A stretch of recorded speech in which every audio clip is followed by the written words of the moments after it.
Eu agradeço muito a presença. Esse é um tema que está quente no momento, né? A gente está conversando muito sobre isso. Nos últimos... Vou tentar fazer um recorte um pouco diferente, né, do que tem sido tratado aí durante o evento todo. Nos últimos 15 anos, eu tenho dedicado minhas pesquisas acadêmicas, minha área de atuação à disrupção, a processos e fluxos disruptivos. E quem normalmente é impactado por disrupção? Organizações e pessoas, né? Nos últimos anos, eu direcionei meus estudos para o impacto da disrupção no comportamento de líderes e empreendedores. Como, quando surge uma disrupção, um empreendedor ou um líder empresarial decide: eu aposto na disrupção ou eu seguro a onda e continuo investindo e otimizando o que já me paga minhas contas. Quando você olha no retrovisor, normalmente, disrupções, você começa a falar de Kodak, Blockbuster, todas as empresas que Nokia, isso desapareceram, é fácil criticar, porque você não estava lá, né? Então, a minha reflexão e é extremamente solidária, inclusive, as pessoas que estavam no lugar de tomar essas decisões de apostar ou não em determinado caminho, porque quando você está durante um processo disruptivo, que está mudando o modelo estabelecido, e ressignificando a distribuição de valor num setor, no mercado, numa sociedade, você está no meio do turbilhão. Então, a disrupção ela é um apontamento de algo que pode acontecer. Inclusive, né, o meu amigo Gilberto aqui colocou vários, né, tendências e dados, né, que muitas vezes apontam para o futuro, mas nem sempre se concretizam, né? Então, eu estava fazendo um estudo de IoT, né, em 2015. A gente usou um relatório das Big Four, das grandes consultorias, que apontava um volume X de dispositivos até 2019. Né? Eu trabalho muito com as lideranças, né, então eu participo de conselhos e aconselhamento. Então, se mostrou estratégias e planos para trabalhar com IoT, com a internet das coisas, nos próximos anos. A mesma grande consultoria lançou em 2019, de novo, um relatório, uma atualização, reduzindo pela metade a quantidade de dispositivos conectados que eles tinham estimado lá em 2015. Então, qual que é a moral dessa história? Todo processo disruptivo, ele raramente é previsível. E a vida está ficando cada vez mais complexa. Tem muitas variáveis que a gente não controla, que a gente não enxerga elas. Inclusive, influenciam o futuro de forma invisível.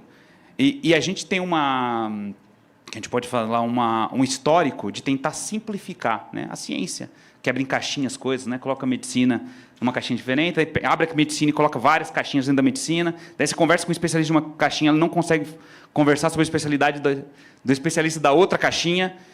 Essa tentativa de simplificar para controlar, a gente tem visto que é só uma abstração humana, porque, na prática, a vida é complexa e tudo se interage.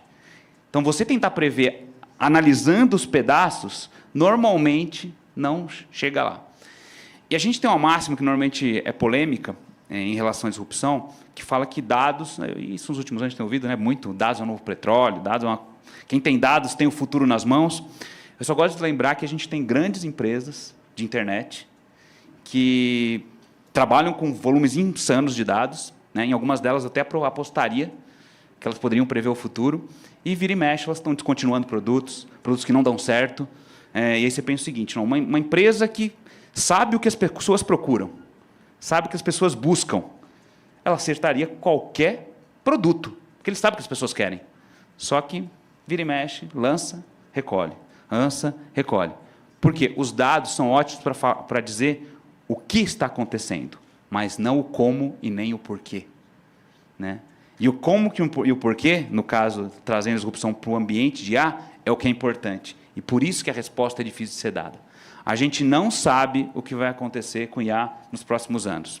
Tem um cenário super pessimista. A Emoeb, né, é super pragmática, né, os relatórios dela são excelentes. 900 páginas no último relatório. Eu estava lá, eu assisti a palestra dela presencialmente agora esse ano, lá em março, lá em Austin. E ela faz a previsão, e ela constrói o futuro de uma forma que é a forma que deveria ser feito pela gente e pelos líderes quando eles são impactados por disrupções. Você desenvolve vários cenários e se prepara com o repertório para lidar com esses vários cenários. Pô, mas isso daqui é possível, mas é extremamente improvável, então nem vou me preparar para ele. É só olhar para os estudos do Taleb, né? A lógica do cisne negro, antifragilidade. O que realmente acontece é o que era realmente improvável de acontecer. E isso define o nosso futuro. Então, a gente lida com essas coisas improváveis o tempo todo.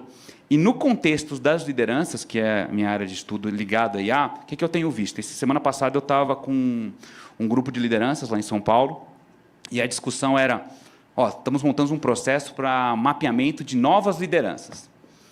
Nova liderança é alguém que não vai liderar hoje, vai liderar no futuro. O futuro é difícil de prever.